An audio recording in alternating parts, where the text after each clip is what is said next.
ଆଜି ଗୋଟେ କଥା ମୁଁ କହିବାକୁ ଯାଉଛି। ମଣିଷର ଆଶା ତା ଜୀବନରେ ଅନେକ ଥାଏ, ବଟ୍ ସେ ପାଏ ବହୁତ କମ୍। କାହିଁକି ଜାଣନ୍ତେ ନା? କାହିଁକି ନା ମଣିଷ ଆଶା ତ କରେ ବହୁତ, ବଟ୍ କାମ କରେ ବହୁତ ଛୋଟ। ଏତେ ଛୋଟ କାମ କରେ କାହିଁକିନା ସେଥିଲାଗି ସେ କେବେ ପରିଶ୍ରମ କରେନି। ତ ସେଥିଲାଗି ନା ତା ଆଶାକୁ ସେ କେବେ ପାଏନି। ଆଶାଟା ତାର ସବୁବେଳେ ଆଶା ହେଇକି ରହିଯାଏ। ସ୍ୱପ୍ନ ଦେଖିବ ବହୁତ ବଡ଼, କାମ ତାର ବହୁତ ଛୋଟ। ନାହିଁ, ସ୍ୱପ୍ନ ଯେତେ ବଡ଼, କାମ ବି ତାଠୁ ଆହୁରି ବଡ଼, ଆହୁରି ପରିଶ୍ରମ ହେବା ଦରକାର। ତାହେଲେ ଯାଇକି ଗୋଟେ ମଣିଷର ଆଶା ସ୍ୱପ୍ନ ସବୁକିଛି ପୂରଣ ହେଇପାରେ। ଜୟ ଜଗନ୍ନାଥ। ଆଜି ଗୋଟେ କଥା ମୁଁ କହିବାକୁ ଯାଉଛି।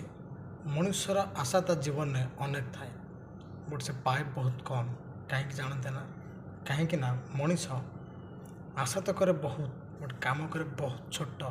ଏତେ ଛୋଟ କାମ କରେ କାହିଁକିନା ସେଥିଲାଗି ସେ କେବେ ପରିଶ୍ରମ କରେନି। ତ ସେଥିଲାଗି ନା ତା ଆଶାକୁ ସେ କେବେ ପାଏନି। ଆଶା